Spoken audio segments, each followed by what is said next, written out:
All right. This is not ESPN's 30 for 30. However, it is my 98 for 98. The 98 seasons in history of the New York Football Giants. Going to try to get it done in 98 days. Not happening. But I will get it done before the beginning of the new season, which starts September 10th against the Dallas Cowboys. And we finally made it to the 1990s. The 1990 be very, very good for the football Giants. Let me tell you, the 66th season in the history of the New York Giants, 66th season in the history of the Giants, 71st season in the history of the NFL. Giants started in 1925. The NFL started in 1920, so the Giants are 5 years younger than the NFL is. But great season. It was bittersweet, shall we say, as you say, right? Because it also marked the end, sad of the Bills, right? Belichick, Parcells. No mas after this season. You always kind of wondered, I mean, just briefly just touch on this. They hired Ray Handley in 1991. So that was a straight up mistake. But anyway, you always kind of wondered, I mean, because we still had, Phil, they got some of the guys were starting to get up there in age a little bit, but I mean, they just hired, they just had, they still got Meggett and they had Hampton and, Phil Simms and Hostetler that had the offensive line. The defense was still okay. You kind of wonder if they ever could have made another maybe push or so, because especially in 91, the Cowboys were not the formidable foe that they were going to become in 92, 93, 94, 95, right? Because in 92, 93, 95, they won the Super Bowl. But, I always kind of wondered if they were able to make it maybe another push if he stayed around for another season. But it is what it is. But so 1990 was Bill Parcells' 8th and final season as the coach of the Giants. As I said, I brought this up in my past 2 videos. He had basically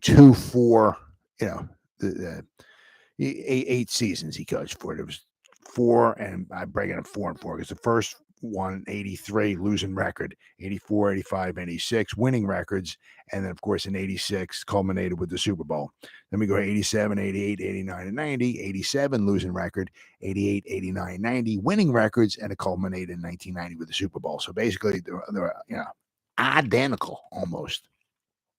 The only difference would be 84, right? They're losing record, 84 playoffs and winning record in 88, 87 losing record, 88 winning record, no playoffs. So that's basically the only difference. But in that, the 4th season in each one of those, culminated in a Super Bowl victory. And this is one of the greatest Super Bowls of all time. I mean, just, storylines and just stuff. It was just, and actually, if you want to go, I personally have not, looked at all the Super Bowls and championships and all, but if you go championship game and Super Bowl, the combo platter, I'll take number 12, the combo platter. Would you like to supersize that, sir? I'm good. But if you got the combo platter, the championship game and the Super Bowl, the 15-13 championship game, the Giants over the 49ers, there will be no three-peat, as Pat Summerall said. And then you couple that up with, it's no good, right? Wide right? You couple that up, the two of them together.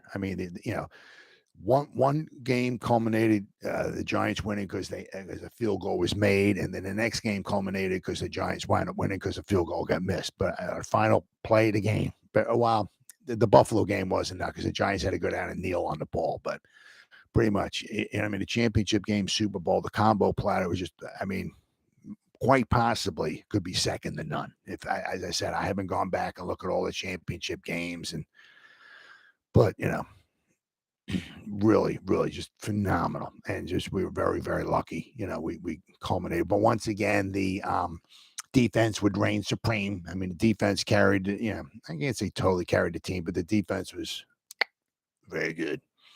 So let's go here. Let's take a look. Actually, the Giants, I'll tell you what, they started off actually 14-0.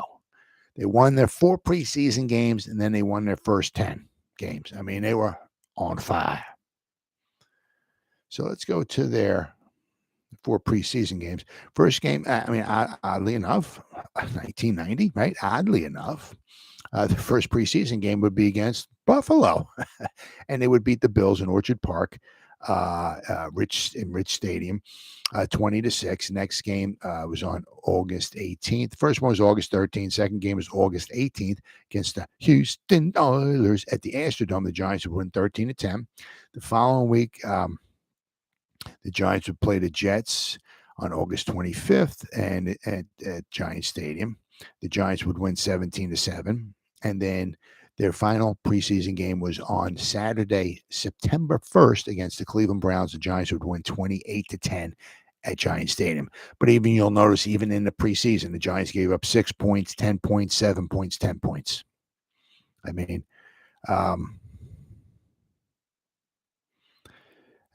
actually, if you look, let's see here. What we got? 1, 2, 3, 4. I mean, once again, the thorn in the side of the Giants was the Philadelphia Eagles. The Giants gave up 20 or more points 4 times during the regular season. 2 of the 4 times were to the Eagles. I mean, they just had the hardest time beating the Philadelphia Eagles. What did in the Eagles, or shall I say Buddy Ryan, shall I wind up saying, was the fact that he couldn't win in the playoffs. That's what wound up doing him in. Because this was the 3rd straight season that he wound up losing in the playoffs. And actually, he wound up having a good team. We'll go over this, but I mean, this is the 2nd season in a row that the Eagles hosted a playoff game and they got pretty much, demoralized.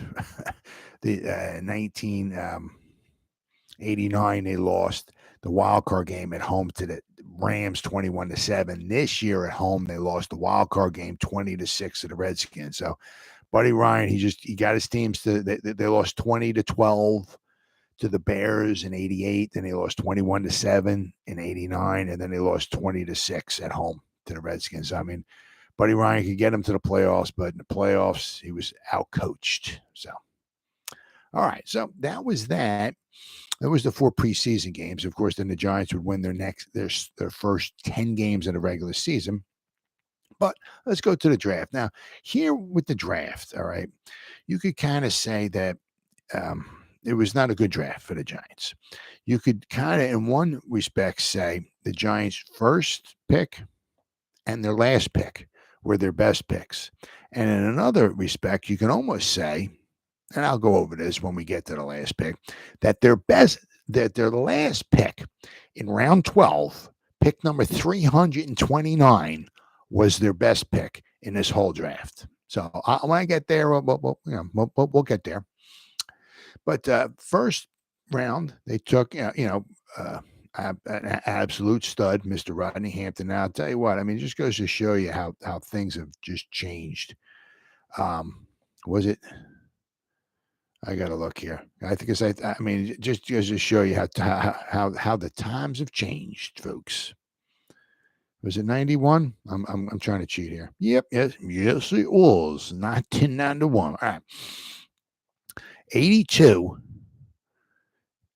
to 91. The Giants selected. They took Butch Wolfolk in 82 in the first round. 85, they took George Adams in the first round. 1990, they took Rodney Hampton in the first round. 1991, they took Jared Bunch in the first round. I mean, in 9 seasons in the first, actually Jared Bunch, and they took a fullback. Yes, for the hearing impaired, they took a fullback. Now, actually, starting in 1991, that was after the Rodney Hampton.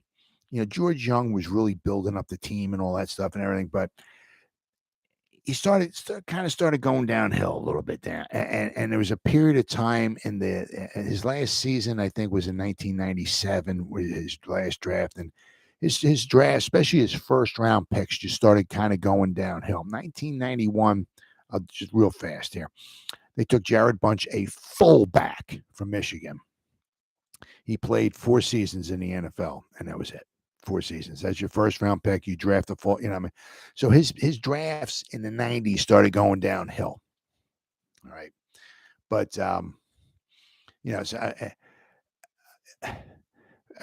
from 82, I'm sorry, to 91, 82 to 91. My bad, 82.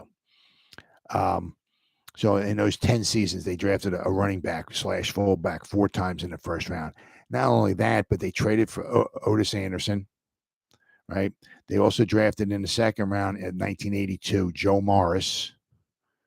So I mean, they it just goes to show you how times have changed. Nowadays, it's you don't have to draft a running back in the first round. But back then, in 10 drafts, they drafted a running back / fullback 4 times in 10 drafts. And that's not even. I can't remember when they drafted Tyrone Wheatley. They drafted him too. He was a little bit later on, but they drafted Tyrone Wheatley in the first round too, eventually. And but just goes to show you how times have changed. But so anyway, back to the 1990 draft, the Giants drafted. Let's see, where did they draft? Obviously, they had a good season.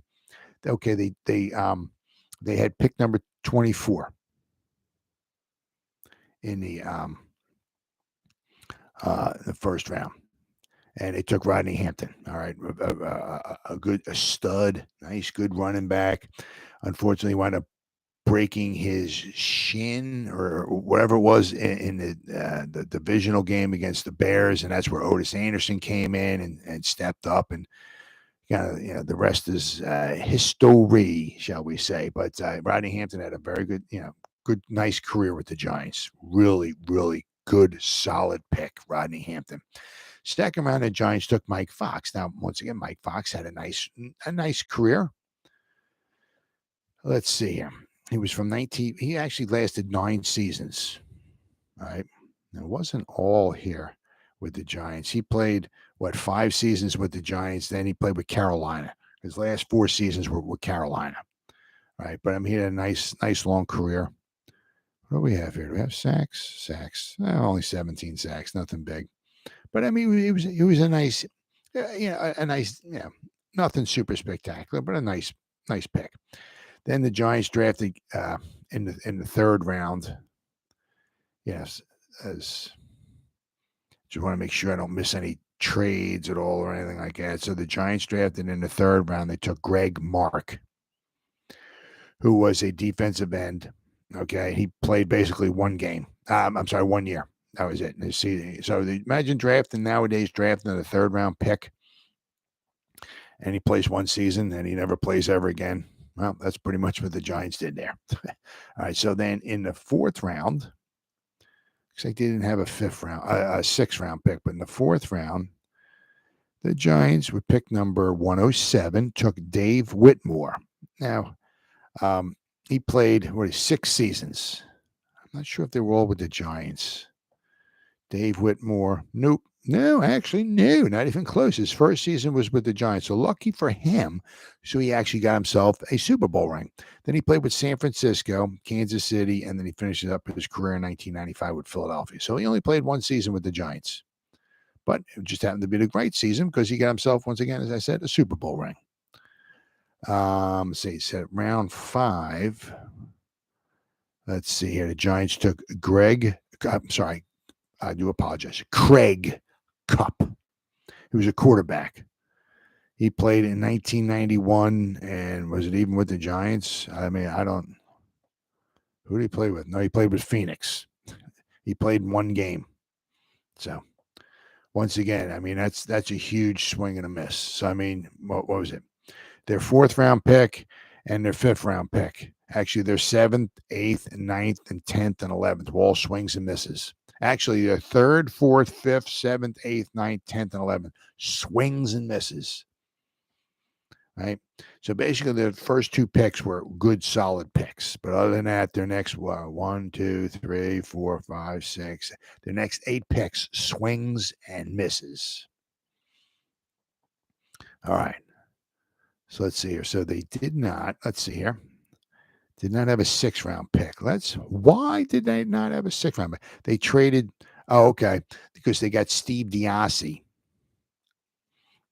Remember him, right? From the Cowboys. So the Giants wound up trading away their 6th-round pick for Steve DiBiase. So that was not a swing and a miss. That was a swing. That was for a 6th-round pick to get Steve DiBiase. That was a home run. That was a home run. Now, Steve DiBiase, a All-Pro, Hall of Fame, absolutely not. But good, solid, and he played for the Giants too in 1990. So that was a good trade for a 6th-round pick. Very, very good. So kudos to them. 7th round, the Giants took Aaron Emanuel, who was a running back from USC. Never made it in the pros. Okay. All right. So then the Giants' 8th-round selection. Their next swing and miss was Barry Voorhees. Oh, yeah. Yep. The Hall of Famer himself, Barry Voorhees. Maybe you've heard of him, because I haven't. He was a tackle from California State Northridge. I'm not sure if that's a college or if that's a high school, but he never made it in the pros. So that was round number 8. Round number 9, the next swing and miss. Giants selected Clint James, a defensive end from LSU. He never made it in the pros. All right, so now we only got 3 rounds left here, and I'm going to explain their last pick. Round 10, the New York Football Giants took Otis Moore, defensive tackle from Clemson. He never made it in the pros. And once again, please forgive me, these are also 9th, 10th, and 11th round picks, so please keep that in mind. Round 11, the New York Football Giants took Tim Downing. Once again, 11th round pick. He was a defensive end. So they went defensive end, defensive tackle, defensive end. So they took him, Tim Downing, from Washington State. He never made it in the pros. So, but their last,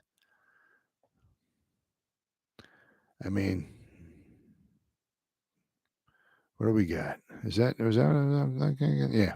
So the next guy, the final pick, played 19 seasons in the NFL. So this is where you can kind of think about maybe this last guy who played 19 seasons. Not many people say he can play in 19 seasons, but this guy can.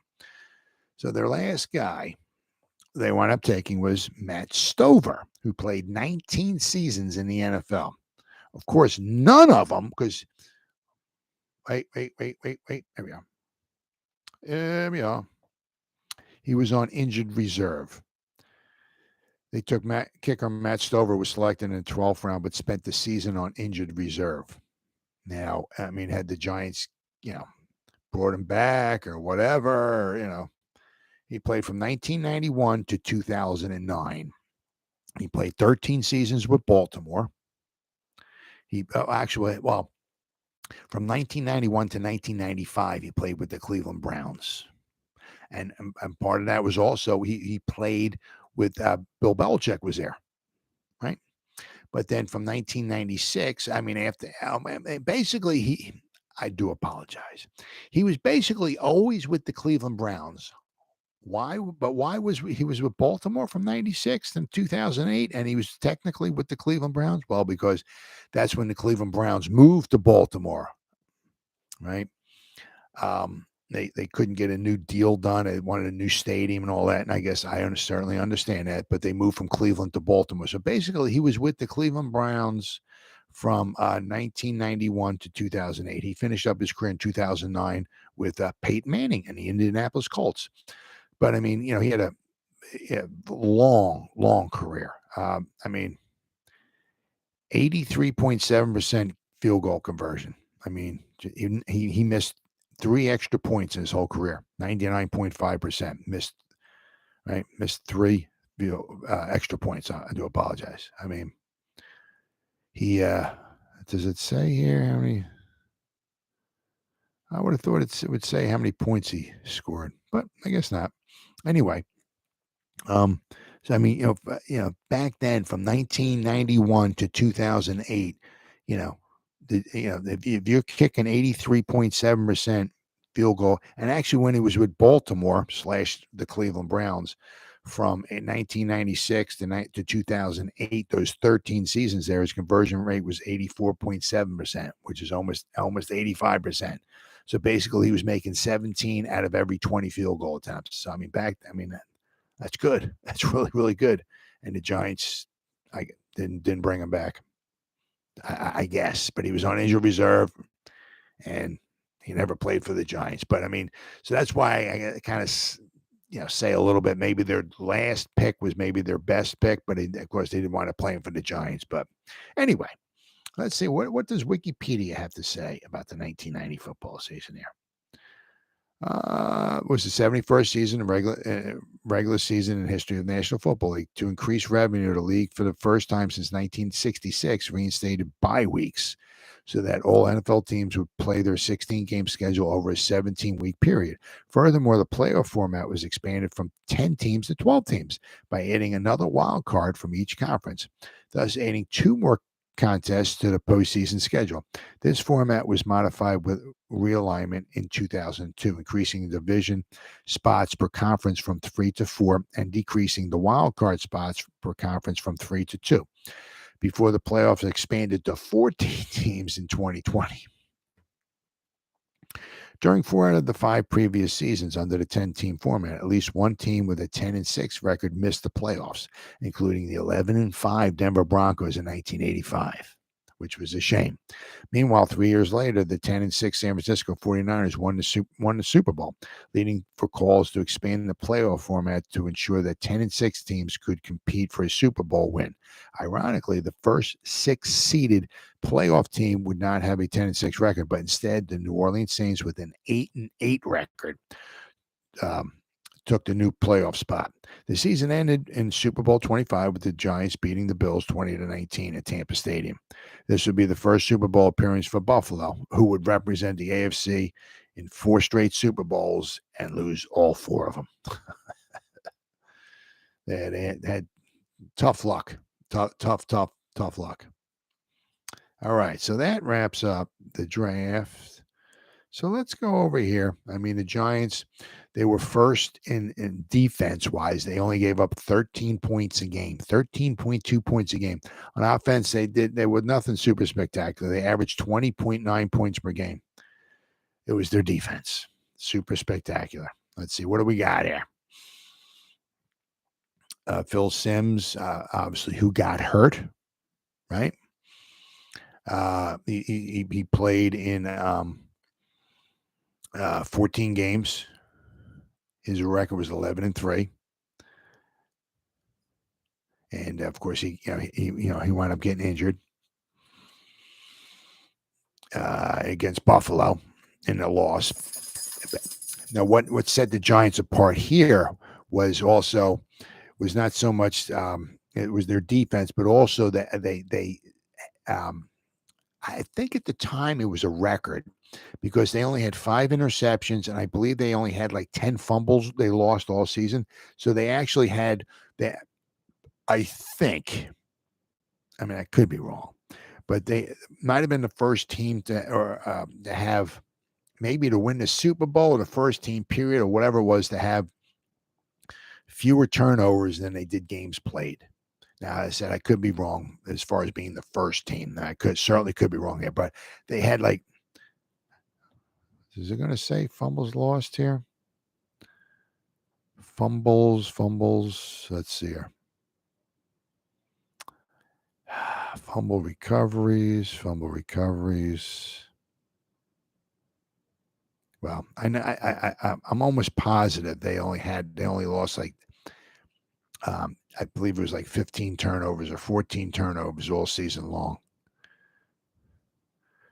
Because I said they only had the 5 interceptions, which was huge. Phil Simms threw 15 touchdown passes and threw four interceptions.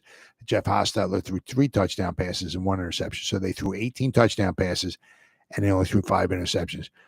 On their defense, the Giants only gave up 12 passing touchdowns all season long, and they gave up, and the Giants defense got 23 interceptions. Rushing, once again, the Giants only had 3.8 yards per carry, nothing super spectacular. But they would continue to pound the rock, and they had 128 yards a game running the ball. Oh, so the defense only gave up 91 yards a game running the ball. The defense gave up 3.8 yards per carry. Defense only gave up 9 rushing touchdowns all year. The Giants themselves scored 17 rushing touchdowns. Otis Anderson scored 11 of them. All right, so I mean, nothing super spectacular. I mean, the Giants only threw for 2,900 yards passing in 16 games. So they didn't even have average 200 yards a game passing. I mean, with their running and their passing, they average maybe about 300 yards a game. I mean, nothing spectacular there. Matt Raul Allegre kicked, but then I guess he was injured again. And then Matt Barr came in and obviously, thankfully, finished the season, final 13 games. And of course, he kicked us into the Super Bowl. Right. And so Matt Barr had a nice season. He was 17 out of 23, 73.9%, nothing super spectacular. Sean Landeta had another wonderful season. He was a Pro Bowler and an All-Pro, first team All-Pro. He had a fantastic 44.1 yards. 32% of his kicks went inside the 20. 32%. So 24 of his kicks went inside the 20. So just a phenomenal. The Giants, let's see here, did not have a phenomenal season here. Lawrence Taylor had 10.5 sacks, but they didn't have a fantastic pass. They only got 30 sacks. They only gave up 29, thankfully. But I mean, Pepper Johnson had 3.5 sacks. Greg Jackson had 4. Eric Howard had 3. Leonard Marshall only had 4.5 sacks. Carl Banks had a sack. Mike Fox had 1.5. Lawrence Taylor had 10.5. But I mean, Renee Thompson had 1. Johnny Cooks had 1. So I mean, they only had 30 sacks. They did not have a phenomenal. They were good in coverage, good at clogging up, the run and all of that. But it wasn't like they had 50 or 60 sacks either. But they did get a lot of turnovers, which really, really helped. So let's go over their season, which would once again start. Their bye week was week 5, right, which was the first since 1966, which you heard, all right, was the first time since 66 that there was bye weeks. So their first game was, they finally were able to beat the Eagles. It was a Sunday night game. It was being a very, very good game. The Giants won 27-20. The Giants only had 11 first downs.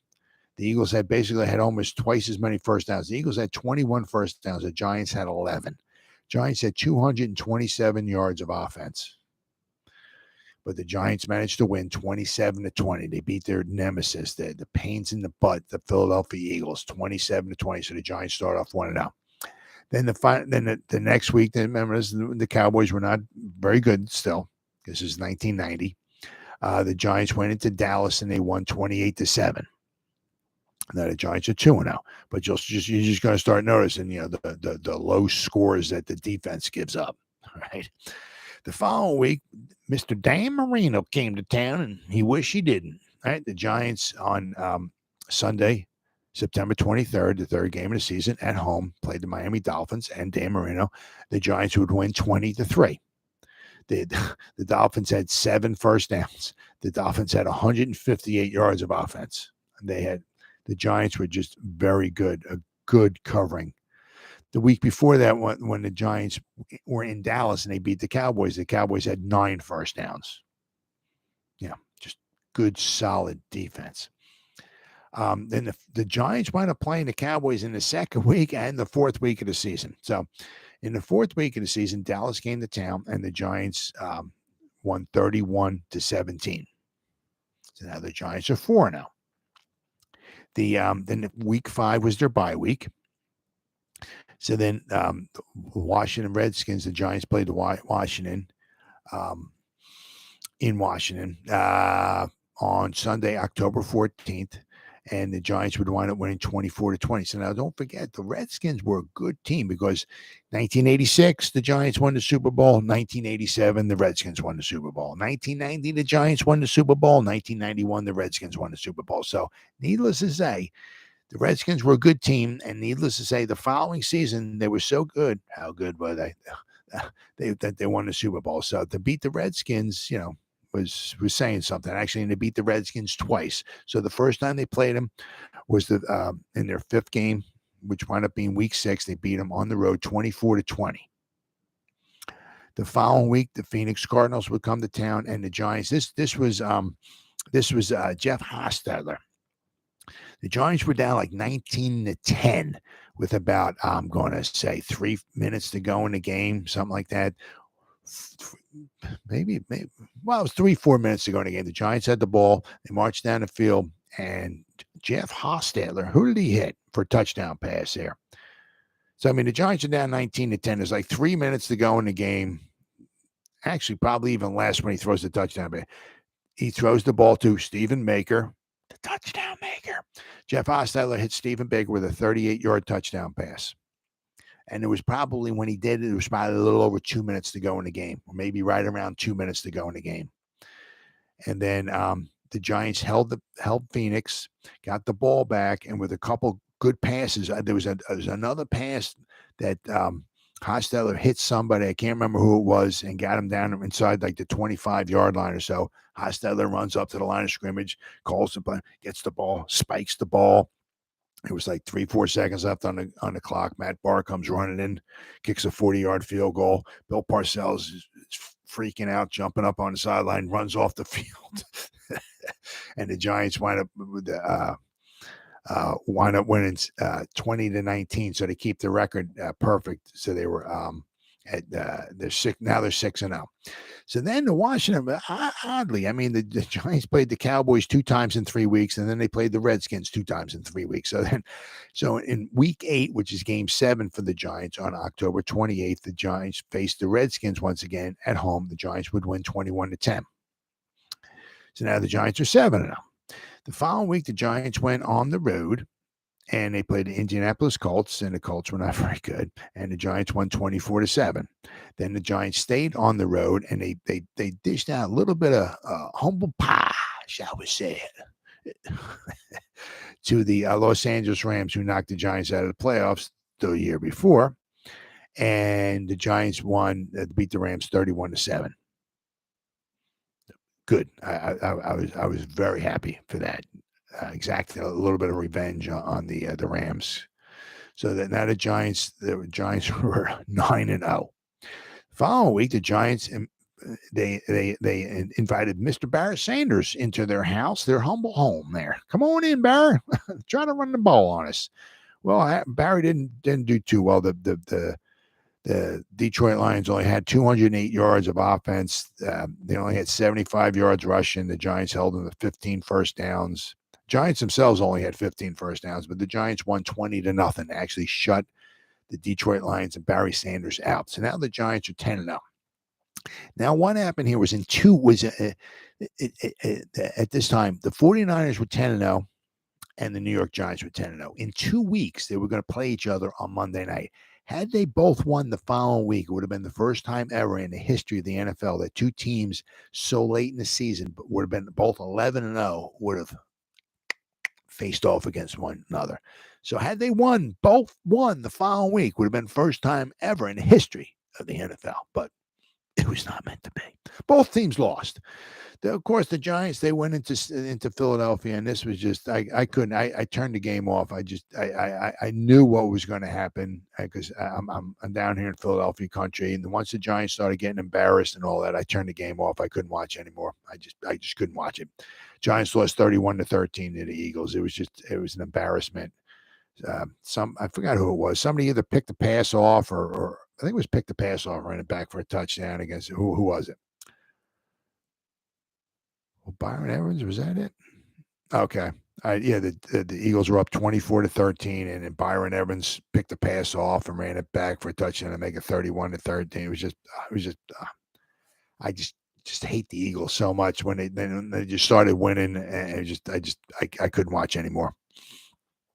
So the Giants lost to the Eagles, so they fell to 10-1. But also the 49ers lost, I think it was to the Rams, so they were 10-1. So going into the Monday night game, the Giants were 10-1 and the 49ers were 10-1, and it wound up being a defensive slugfest, shall we say. The 49ers wound up winning 7-3. Now, some people can call it a boring game or whatever, but it actually was a defensive battle. The Giants had 221 yards of offense. The 49ers had 240. I mean, so between these two teams, there was 461 yards of offense between the two teams. 11. There was 26 first downs. Yeah. The Giants actually had a chance to win this game. They had the ball down around like the 10-yard line or so, somewhere around there. It was fourth down. They decided to go for it. There was maybe about 2 minutes to go in the game. And I guess Bill Parcells thought that they didn't score. They were down 7-3. I guess if he thought that they didn't score a touchdown here, they were not going to get the ball back or whatever it was. Well, Phil Simms threw a ball in the end zone. I can't remember who the wide receiver was. He had a step or so on whoever the defender was, and he threw the ball in too far in front of him. Had it been a good solid pass, that could have been a completion, could have been a touchdown. Giants could have won the game. However, the Giants kicked the field goal there and made it 7-6. The Giants actually got the ball back with about, I'm going to say 20, 30 seconds left to go. And they actually drove into San Francisco territory. They got down around the 40-yard line or so, which would have been a little too far, I think, from Matt Barr. However, what the Giants at that time, it was like 10, 20 seconds ago in the game. But what they were concentrating on at the time was we're down 7-3. We got to get into the end zone. Had they just had to concentrate on, we just need to get another 7-8 yards here for Matt Barr, maybe 10 yards to get Matt Barr in field goal range to kick a field goal, right? Had they been concentrated on that instead of trying to get the ball into the end zone, they could have possibly completed a 10-yard pass, ran up to the line of scrimmage, spiked the ball. Matt Barr runs onto the field, kicks the game-winning field goal. But it is what it is. It was a good defensive struggle.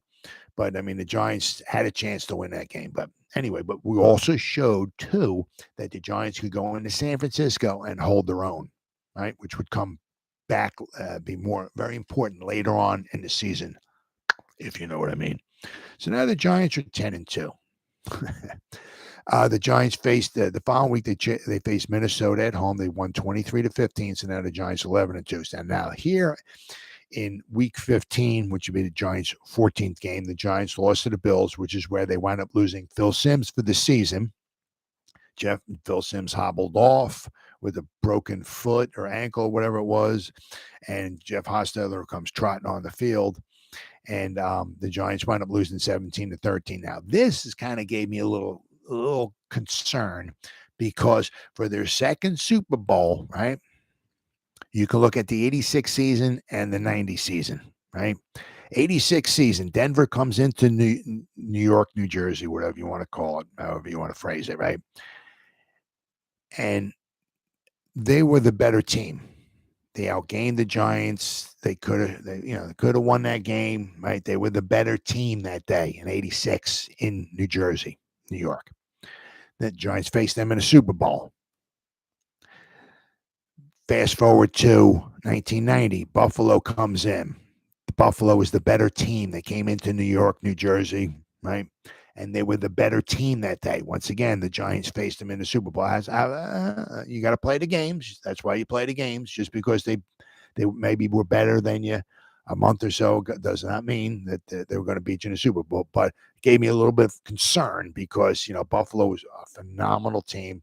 They beat the Giants, 17-13. So it's like, oh man, are we going to be able to beat them? Because we're obviously the Super Bowl, you're not at home, but it is what it is. But so the Giants lost 17-13. Then they fell to 11-3. But however, the Giants would not lose again the rest of the season. They would go 5-0. They went to Phoenix. They beat the Cardinals 24-21 to finish 12-3. And then the final game of the season. And I'll tell you what, New England was 1-15 this season, I believe. This is what you call. I don't. I guess the Giants maybe did not need the game. I don't remember. Let's see here.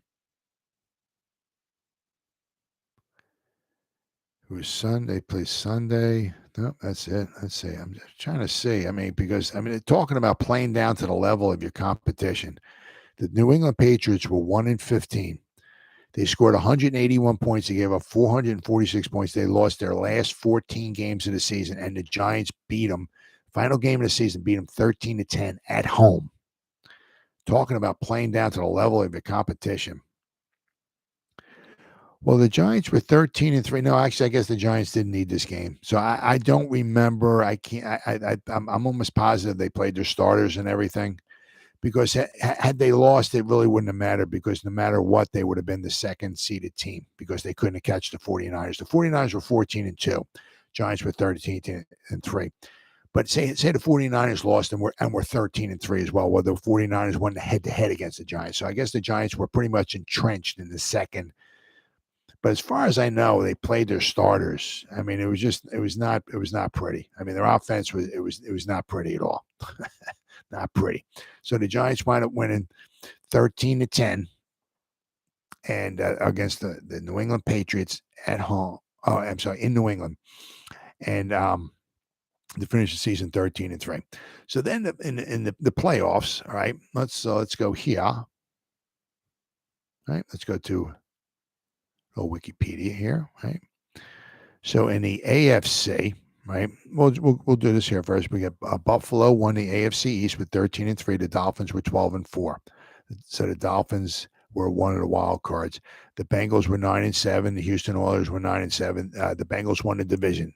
They had the tiebreaker. The Raiders were 12-4, and the Chiefs were 11-5. So the Raiders won the AFC West. So in the wild card, you had Cincinnati beat Houston 41-14, and you had the Dolphins beat the Kansas City Chiefs 17-16. Next round of the playoffs, you had the Raiders beat the Bengals 20-10 at Los Angeles Memorial Coliseum. I think that might have been the game where Bo Jackson got injured, and he never played football ever again. In Buffalo hosted the Miami Dolphins. It was a shootout. The Bills won 44-34, setting up the championship game, which was not a championship game, between the Buffalo and the Raiders. The Buffalo Bills won 51-3. What a absolute toilet bowl of a championship game that one was. In the NFC, the Giants won with a record of 13-3. The Eagles were in second place with a record of 10-6. The Washington was in third place with a record of 10-6. The Eagles had the tiebreaker on that one. The NFC Central, the Bears won with a record of 11-5. The NFC West, the 49ers were 14-2. They were the number one seed.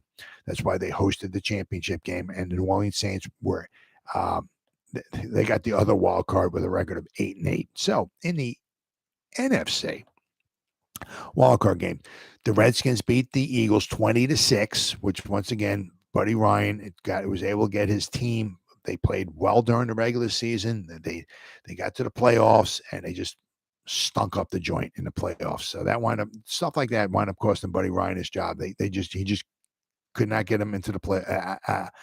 Get a win in the playoffs, and that's ideally what you get to the playoffs, and you want to start winning games there, and he just couldn't do it. In the other wild card game, Chicago beat the New Orleans Saints 16-6. Right, so that would set up the divisional round. So the Giants would face the Bears at Giant Stadium, and the Giants just whooped up on them 31-3. The Giants had a goal line stand. I think the Giants were up 10-0. It was like maybe first or second quarter or earlier in the game. But I think the Giants were up 10-0. And even John Madden, the Bears had the ball like 4th and goal from like maybe inside the 1 yard line. And even John Madden said, this could be the ball game right here. He said, I think if the Bears can punch it in here, we got ourselves a heck of a ball game. But he said, if not, it's going to be a long afternoon for the Chicago Bears. And I think John Washington was the one. They ran the ball up the middle. John Washington was there. The Giants had a nice wall, right? And they stopped them short. And even Pepper Johnson came in. He made it in on a tackle. Pepper Johnson's helmet came flying off, but he's still getting in there on the tackle. Carl Banks was as after they stopped them. the Bears short of the goal line on fourth down. The Bears are walking off the field, and Carl Banks is like talking to him, yelling at him, saying something like, if you ever see the videos on YouTube of after the goal line stand on fourth down, look at Carl Banks. He's like yelling at him, at the Bears and stuff like that. So, and after that, the Giants just, it was Giants got them. that was the defense set the tone. So the Giants wound up winning 31-3. So set up the championship game. Well, in the other game, San Francisco beat Washington 28-10. So sets up the championship game, the Giants against the 49ers, right? It was tied at 6-6 at halftime. The 49ers, Joe Montana, he threw a pass third quarter to John Taylor on the left sideline. Everson Walls looked like he went for the interception, missed the ball. John Taylor caught it, turns around, straight down the sideline. Touchdown, 13-6, 49ers. Now had Everson Walls. I mean, if I remember correctly, that's what it seemed like. It looked like he went for the ball for the interception. He missed it. How he, if he had just laid back and maybe went for the tackle, maybe, okay, Taylor, makes the catch, but I'm going to tackle him or push him out of bounds. Maybe they don't score a touchdown. But anyway, so the 49ers are up 13-6. Place is going crazy, this, that, and the other thing. And it's like, oh man, jeez, I hope we're not opening up a can of worms here. Hopefully we can control the tide here, right? Well, the Giants, they wound up kicking 3 more field goals. And of course, the last one was time expired. Matt Barr kicked the field goal. And the Giants won 15-13. I'll never forget it. The Giants are jumping up and down. And Pat Summerall all he said was, the kick is good. And then like about 10 seconds later, you see the Giants jumping up and down and this, that, and the other thing. About 10 seconds later, Pat Summerall said, there will be no three-peat. And I'll remember that to the day I die. So just a phenomenal championship game. Then, of course, that leads you to the Super Bowl. The Giants would wind up winning 20-19.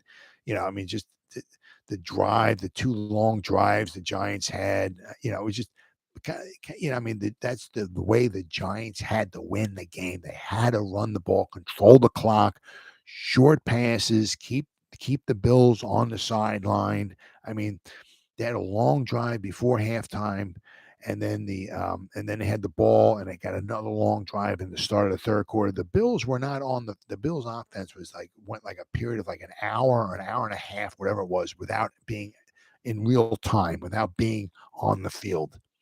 Because the Giants' 2 long drives, historically long drives, were absolutely amazing. They just chewed up the clock, tired out the Bills' defense. The Giants got the scores. It was amazing.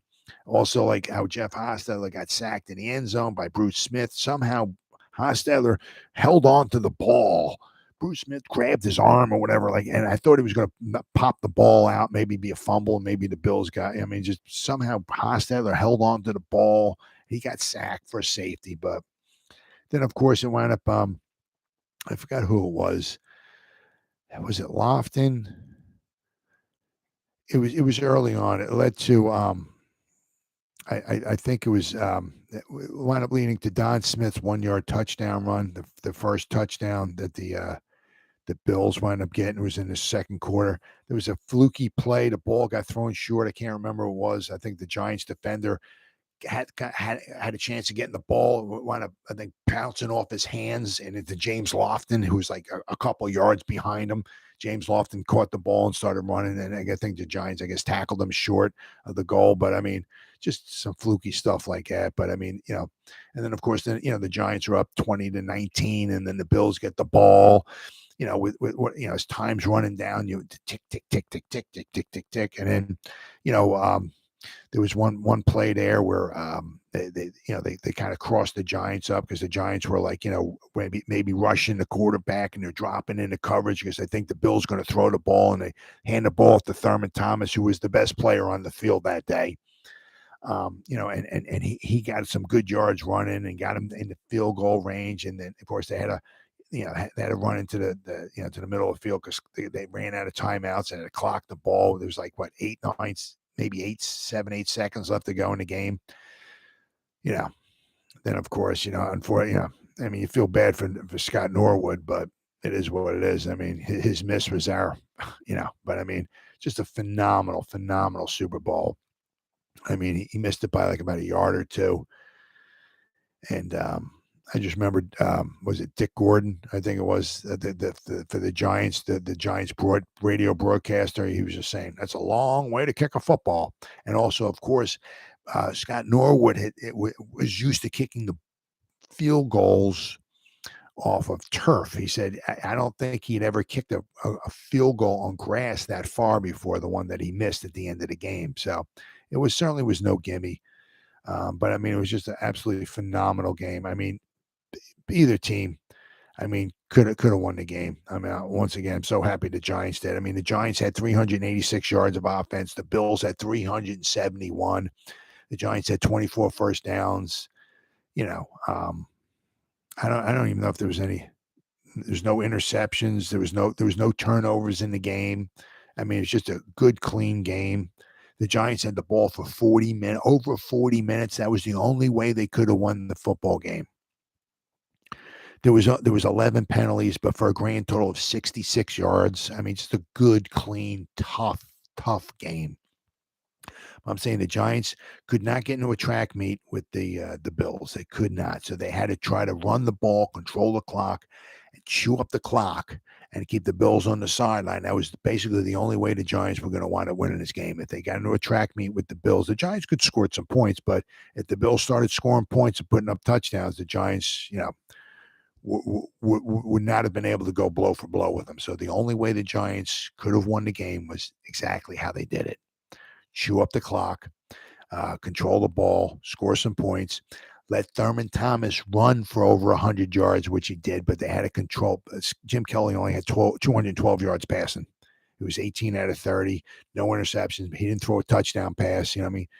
So, and Bill Belichick's defensive game plan, I think, for that game is in the Hall of Fame, because I think the Giants had two defensive players and they rushed Lawrence Taylor.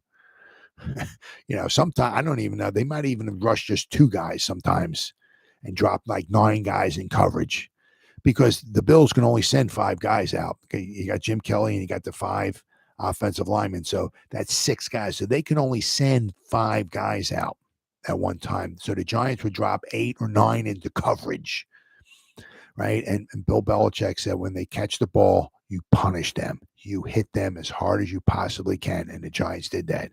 They got pounded every time somebody caught the ball, because it was tough to go deep because they got so many guys in coverage. So they would throw it underneath.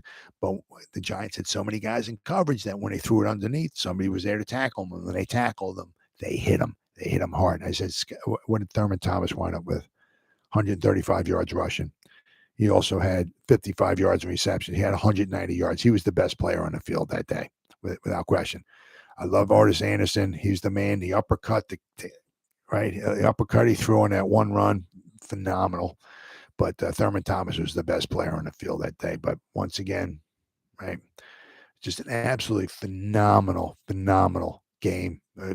Incredible Super Bowl. Either team could have won. I'm so happy. I'm so happy that the Giants won. But just fantastic. As I said, once again, bittersweet, because after the game was over, and that was Bill Parcells' last game with the Giants, and it was Bill Belichick's last game with the Giants. And so, unfortunately, the 1991 season would bring in Ray Hanley, and 2 not very good seasons with Ray Hanley. So it is what it is. But that pretty much wraps up the 1990 season for the New York Giants. And unfortunately, the tenure of Bill Parcells and Bill Belichick with the New York Giants. So I'll be back again tomorrow night with the 1991 season of the New York Giants, which just happened to be the 67th season in the history of the New York Giants. I'll see you then.